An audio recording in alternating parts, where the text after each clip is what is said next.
When a bird is born, there is one moment that will hang over them from then on. That moment is where they will be forced to leave the nest and fly for the first time. Sometimes the baby bird will be kicked from the nest by its parent to learn a harsh lesson about becoming independent. Other times, not. But from that moment on, the bird will learn to fly. That is, if it isn't one of the bird species that are flightless.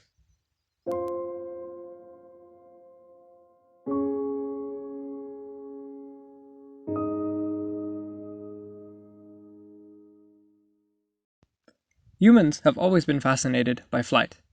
One of the earliest stories of humanity's obsession with flight is the story of Daedalus and Icarus. In the beginning, the common theme of how we would achieve flight would involve the imitation of the natural world. Contraptions built in imitations of birds dominate the early days of our aviation history. Within a few centuries, though, heavier-than-air machines would take to the skies.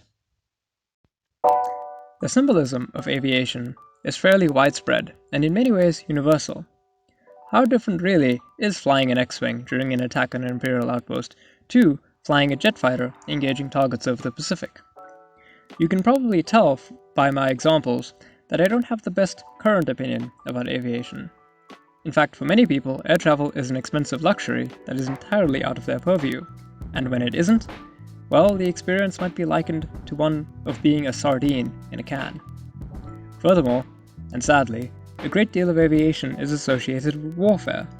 A great many of the works featuring aircraft focus specifically on their applications in war, from the early aces of World War II all the way into future conflicts out in space.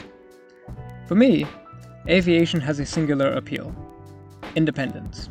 And to talk about that, I need to talk about Skye. In a time of big ballooning budgets, it's difficult to find a game like Skye. The game was produced by a team of game development students at Breda University of Applied Sciences, but it doesn't look like it. Developed by these students with an external musical composer, the game is both beautiful and simplistic. The basis of the game is that you own a seaplane.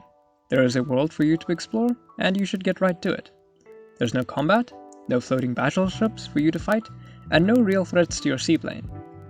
Besides the obvious aesthetic touches of the game, what Skye most evokes in its gameplay is the liberating sensation of flight. Freedom to explore and to move wherever you are.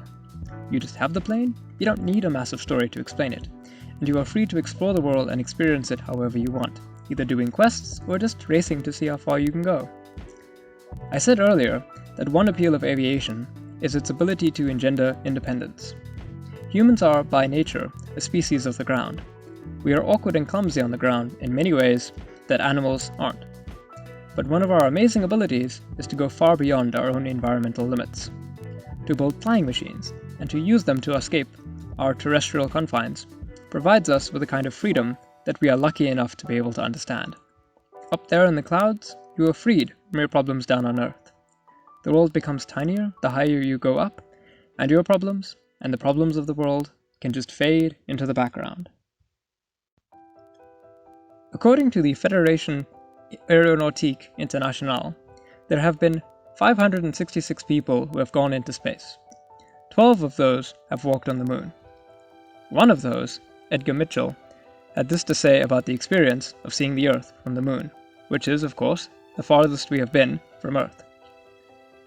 You develop an instant global consciousness, a people orientation, an intense dissatisfaction with the state of the world, and a compulsion to do something about it. From out there on the moon, international politics looks so petty. When I said earlier that aviation engenders independence, I think I was too hasty. Being up in the clouds is an escape from the world's problems, but not a cessation of those problems. To send someone up that high requires a great deal of sacrifice and work for the people left behind on the ground. But if it does one thing, aviation engenders perspective. Perspective on the state of the world, and its problems, which we can't escape from by the power of technology alone.